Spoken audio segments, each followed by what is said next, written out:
Wait, just deduction ಗೋಸ್ಕರ old tax regime ಗೆ shift ಆಗ್ಬಿಡಿ. ಆದ್ರೆ ಬೆನಿಫಿಟ್ಸ್ ನ್ಯೂ ಟ್ಯಾಕ್ಸ್ ರೆಜಿಮ್ ಅಲ್ಲೂ ಸಿಗ್ಬೋದು. ಸೊ ಯಾವ್ಯಾವ ಎಕ್ಸಂಪ್ಷನ್ ಸಿಗುತ್ತೆ ನೋಡೋಣ.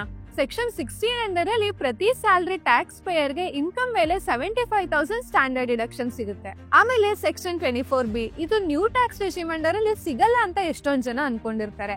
ಆದ್ರೆ ನೀವು ಮನೆ ಏನಾದ್ರೂ ರೆಂಟ್ ಕೊಟ್ಟಿದ್ರೆ ನಿಮ್ಮ ಹೋಮ್ ಲೋನ್ ನ ಎಂಟೈರ್ ಇಂಟ್ರೆಸ್ಟ್ ನ ಡಿಡಕ್ಷನ್ ಆಗಿ ಪಡಿಬಹುದು. ಇದು ಸೆಲ್ಫ್ ಆಕ್ಯುಪೈಡ್ ಪ್ರಾಪರ್ಟಿ ಮೇಲೆ ಅಪ್ಲೈ ಆಗಲ್ಲ. ನೆಕ್ಸ್ಟ್ ಸೆಕ್ಷನ್ 80CCD2, ಇದರಲ್ಲಿ ಎಂಪ್ಲಾಯರ್ ಇಂದ ನಿಮ್ಮ NPS ಅಕೌಂಟ್ ಗೆ ಕೊಡುವಂತ ಕಾಂಟ್ರಿಬ್ಯೂಷನ್ ಅಲ್ಲಿ ನಿಮ್ಮ ಬೇಸಿಕ್ ಸ್ಯಾಲರಿಯ 14% ಅಷ್ಟು ಡಿಡಕ್ಷನ್ ನ ಕ್ಲೇಮ್ ಮಾಡ್ಕೋಬಹುದು. ಹಾಗೆ ಡಿಯರ್ನೆಸ್ ಅಲೋವೆನ್ಸ್ ಕೂಡ ಪಡಿಬಹುದು. ನೆಕ್ಸ್ಟ್ ಅಂಡರ್ ಸೆಕ್ಷನ್ 56(2)(x) ಅಲ್ಲಿ ನೀವು ರಿಲೇಟಿವ್ಸ್ ಇಂದ ಅಪ್ ಟು 50,000 ಗಿಫ್ಟ್ ಏನಾದ್ರು ಪಡೆದಿದ್ರೆ ಅದು ಟ್ಯಾಕ್ಸೇಷನ್ ಗೆ ಸೇರಲ್ಲ.